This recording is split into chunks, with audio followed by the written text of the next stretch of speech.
بسم اللہ الرحمن الرحیم۔ نالج فیکٹ کے مزید دوستو السلام علیکم۔ خواتین و حضرات، تاریخ اسلام ایسے جنگجوؤں، سپاہ سالاروں اور دانشوروں سے بڑی ہے کہ جن کی عظمت و شجاعت کی داستانیں سن کر مسلمان غیر مسلم بھی اش کر اٹھتے ہیں۔ تاریخ اسلام میں خلافت عباسیہ اور خلافت عثمانیہ وہ عظیم ادوار ہیں جن میں اسلام تیزی سے پھیلا۔ لہٰذا آج کی اس ویڈیو میں ہم آپ کو سلطنت عثمانیہ کے ایک ایسے کردار کی حقیقت کے بارے میں بتائیں گے کہ جس نے 126 سالہ زندگی میں اسلام کے نام پر کئی جنگیں لڑی اور لاکھوں کافروں کو جہنم واصل کیا۔ یہ شخص کون تھا اور اس کا تعلق کس علاقے سے تھا؟ آئیے اسلام کے اس مجاہد کے بارے میں مکمل تفصیل جانتے ہیں۔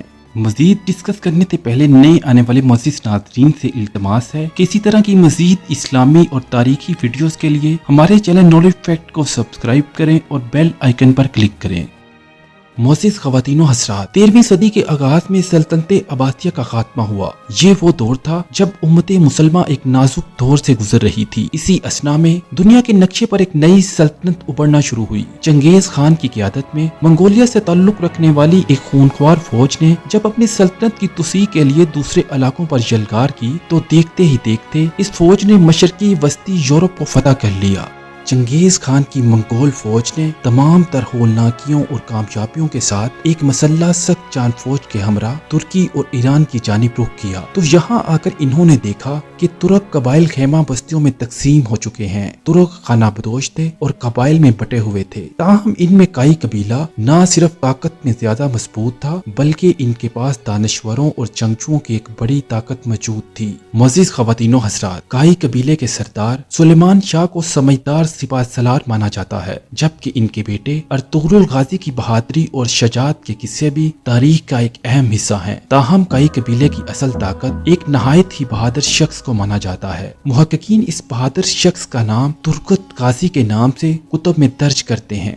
خواتین و حضرات، ترگت سن 1200 میں سلجوقی سلطان رکن الدین سلیمان کے دور میں پیدا ہوا۔ اس کی جائے پیدائش کا محققین میں اتفاق نہیں۔ اس کے والدین کی وفات کے بعد کائی قبیلے کے سردار سلیمان شاہ کی بیوی نے اس کی پرورش کی۔ وہ ارطغرل کا بچپن کا دوست تھا۔ ایک ہی گھر میں دونوں پروان چڑھے۔ ترگت نے جنگی مہارت اور تیر اندازی کی تربیت سلیمان شاہ سے حاصل کی، لیکن ترگت نے روایتی انداز یعنی تلوار سے لڑائی کی بجائے کلہاڑے کا استعمال کیا۔ اس کا یہ انداز سب سے الگ تھا۔ وہ کلہاڑے سے دشمن کے پرخچے اڑا دیتا تھا۔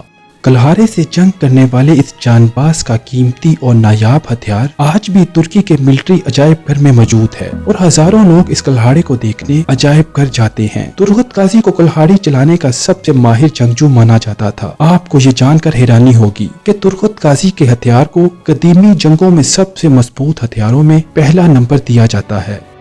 خواتین و حضرات، ترگت غازی اسلام کے ان مجاہدین میں شامل ہوتے ہیں جن نے تقریباً ایک صدی تک اسلام کی روشنی کو دنیا کے کونے کونے تک پھیلانے کے لیے کفار سے جنگیں لڑی۔ تاریخ انہیں اس لیے بھی جانتی ہے کہ ان کی شجاعت و بہادری بے مثال تھی۔ اس کے علاوہ تاریخ میں لکھا ہے کہ ترگت غازی اتنے بہادر تھے کہ اکیلے 20 آدمیوں سے لڑ سکتے تھے اور اگر ان کی آنکھوں پر پٹی بھی بندھی ہوتی پھر بھی بخوبی لڑتے تھے۔ ناظرین، اردو زبان کی تاریخی کتب میں ان کو نورگل کے نام سے موسوم کیا جاتا ہے۔ ترگت انتہائی خوبصورت اور کڑیل انسان ہوا کرتے تھے، جبکہ اس عظیم جنگجو سپاہی نے میدان کارزار میں جرأت کی وہ مثالیں قائم کی جنہیں سن کر ہر مسلمان میں جہاد کا جذبہ جاگ اٹھتا ہے اور اس کا بھی دل چاہتا ہے کہ وہ بھی اسلام کے اس عظیم مرد مجاہد کے نقش قدم پر چلتے ہوئے اپنے دین کی خدمت کرے۔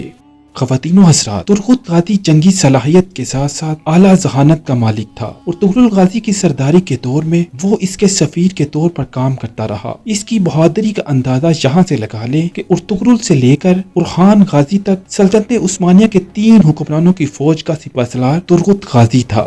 کہا جاتا ہے کہ ارطغرل کی وفات کے بعد نورگل نے ارطغرل کے بیٹے عثمان غازی کا ساتھ دیا، لہذا سلطنت عثمانیہ کی پہلی جنگ میں آپ عثمان غازی کے ساتھ رہے۔ سن 1299 میں عثمان غازی نے آپ کو ایناگول کو فتح کرنے کے لیے بھیجا۔